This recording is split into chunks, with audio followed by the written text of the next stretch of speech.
teman-teman, bagi bersama saya di sini masih dengan bab MDCNA.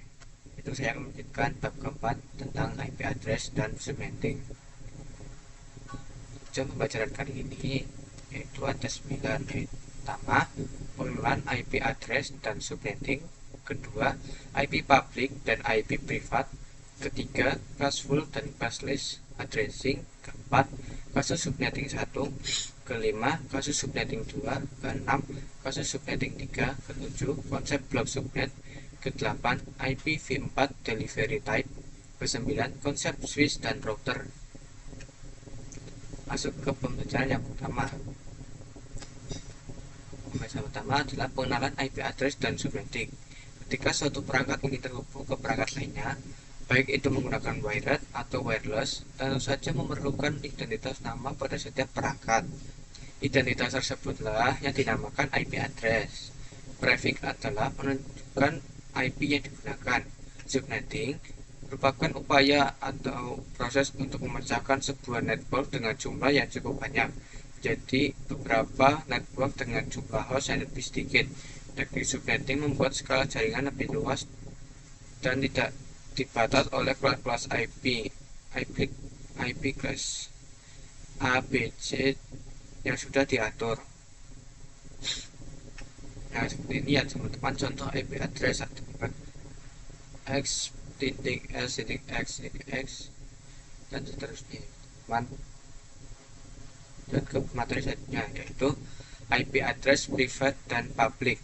Singkatnya, IP public merupakan IP yang digunakan di internet dan bisa diakses dari mana saja. Jadi misal kalian mengakses Facebook, YouTube, dan lain-lain, maka secara tidak sadar kalian sedang mengakses IP public masing-masing yang dimiliki oleh mereka, asalkan device kalian terkoneksi internet. Alamat IP privat biasanya digunakan di dalam jaringan lokal dan tidak dapat diakses langsung dari internet. Ini adalah bagian penting dari konsep yang dikenal sebagai Network Address Translation atau bisa dikenal dengan NAT, yang memungkinkan beberapa perangkat dalam jaringan lokal menggunakan satu alamat IP publik tunggal untuk berkomunikasi dengan internet. Ini adalah teman-teman pembagian plus dalam IP address. Itu materi selanjutnya. Classful dan classless addressing. IP address privat adalah alamat IP yang digunakan pada jaringan lokal atau LAN.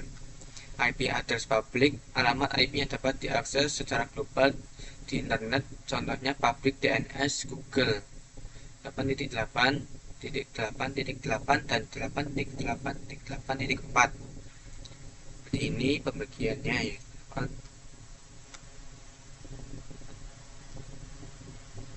Pada pembagian 1 memiliki IP address sendiri yaitu 90.128.23.10. Pada pembagian yang kedua memiliki IP address 168.67.86. Lanjut materi selanjutnya.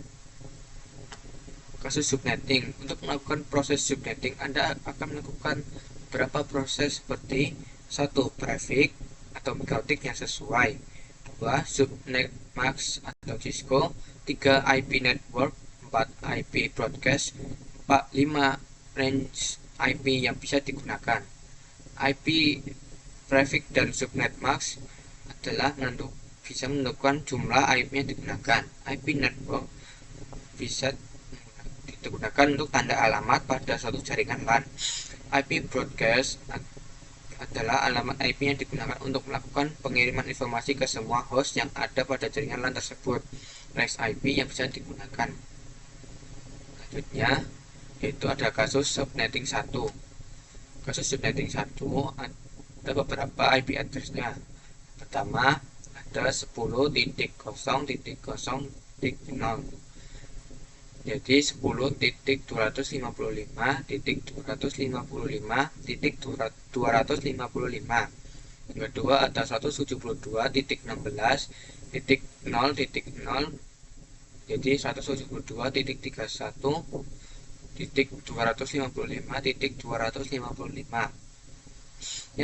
Yang ketiga 192.168.0.0 menjadi 192.168.255.255. 2 pangkat 4 menjadi 16. Prefix sama dengan 32 dikali 4 dengan 28 ya. Total IP nya sama dengan 2 pangkat 32 dikali 28 menjadi 2 pangkat 4 sama dengan 16. Subnet max sama dengan 256 dikurangi 16 sama dengan 240, dan IP address-nya adalah 255.255.255.240. Ada juga IP network-nya yaitu 0, 16, 32, 48, dan juga IP broadcast yaitu ada 15, 31, 47. Next IP-nya 172.16.10.0 jadi 172.16.10.15. Yang kedua juga ada 172.16.10.1 menjadi 172.16.10.14. Lanjut ke materi selanjutnya. Kasus subnetting 2 juga memiliki IP address tersendiri yaitu 10.0.0.0 menjadi 10.255.255.255. Yang kedua 172.16.0.0 jadi 172.31.255.255. Ketiga ada 192.168.0.0 menjadi 192.168.255.255. 2 pangkat 6 menjadi 164. Prefix sama dengan 32 dikurangi 6 jadi 36. Total IP nya 2 pangkat 32 dikurangi 26 jadi 2 pangkat 6 sama dengan 64. Subnet max nya 256 dikurangi 64 sama dengan 192. Jadi IP address-nya menjadi 255.255.255.192. Dan juga ada IP network-nya terdiri dari angka 0, 64, 128, 192. IP broadcast-nya terdiri dari angka 63, 127, 161. Sedangkan range IP-nya ada 10.1.1.64 menjadi 10.1.1.127. Yang kedua ada 10.1.1.65 menjadi 10.1.1.118. Lanjut ke materi selanjutnya.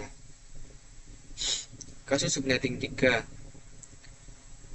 IP address-nya adalah 10.0.0.0 menjadi 10.255.255.255. Yang kedua juga ada 172.16.0.0 menjadi 172.31.255.255. Ketiga ada 192.168.0.0 jadi 192.168 jadi 255.255. 27 menjadi 1 hasilnya adalah 178. Prefix-nya 32 dikurangi 7 sama dengan 25. Total IP-nya 2 pangkat 32 dikurangi 25 sama dengan 2 pangkat 7 jadi 198. Subnet max-nya adalah 256 dikurangi 128 jadi 128. IP address-nya adalah jadi 255.255.255.128. Dan juga ada IP network-nya terdiri dari angka 0, 128, 256. Sedangkan IP broadcast-nya terdiri dari angka 127 dan 255. Next IP-nya 192.168.1.0 jadi 192.168.1.1.127. Dan kedua juga ada 192.168.1.1 menjadi 192.168.1.1.116. Materi selanjutnya tentang konsep blok subnet. Pada konsep blok subnet adalah pembagian di mana letak peningkatan IP network dan IP broadcast. IP network pada tingkatan 1 memiliki angka 0 dan 0, 3, 0. Dengan IP broadcast memiliki angka 31. Tingkatan 2 IP network memiliki angka 32, sedangkan IP broadcast memiliki 63. Pada tingkatan 3 IP network memiliki angka 64, sedangkan IP broadcast memiliki angka 95.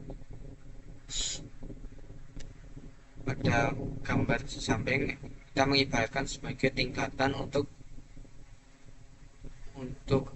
angka yang bisa dimasukkan IP network dan IP broadcast. Pada tingkatan 1 untuk angka 0 sampai 31, tingkatan 2 adalah angka 32 sampai 63, dan tingkatan terakhir tingkatan 3 untuk angka 64 sampai angka 95.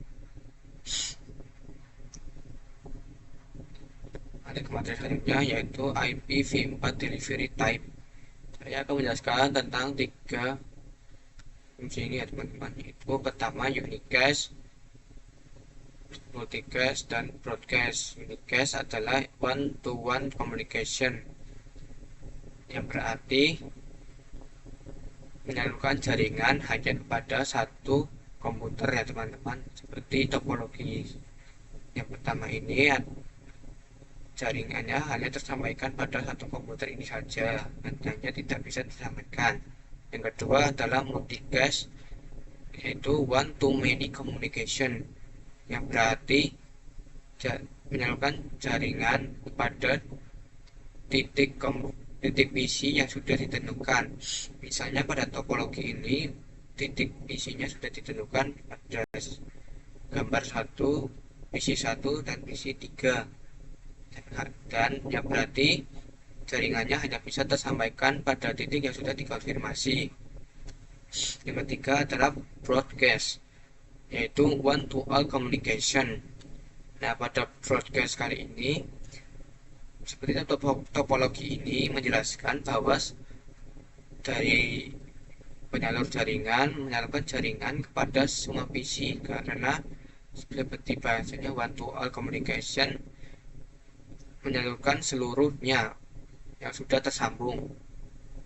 Nanti terakhir konsep switch dan router. Switch yaitu mengoneksikan perangkat yang satu network, sedangkan router yaitu mengoneksikan perangkat yang berbeda network, yang berarti switch hanya bisa mengoneksikan perangkat yang satu network saja, tidak bisa lainnya, sedangkan router bisa mengoneksikan perangkat yang berbeda network, tidak hanya satu, juga bisa lebih.